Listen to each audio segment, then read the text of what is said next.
தஞ்சமடைந்தால் காக்கும் சிவனே, தன்னிகரில்லா எங்களின் சிவனே. வஞ்சன எண்ணத்தை மாற்றும் சிவனே, அண்ணாமலையில் அருளும் சிவனே.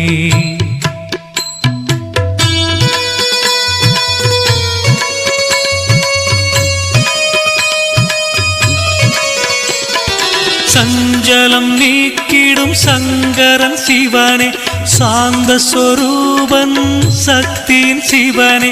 வந்தனம் சொல்லிட வரம் தரும் சிவனே, அண்ணாமலையில் அருளும் சிவனே. பஞ்சபூதமாய் விளங்கிடும் சிவனே, பார்வதி தேவியின் நாயகன் சிவனே. அஞ்சிடும் குண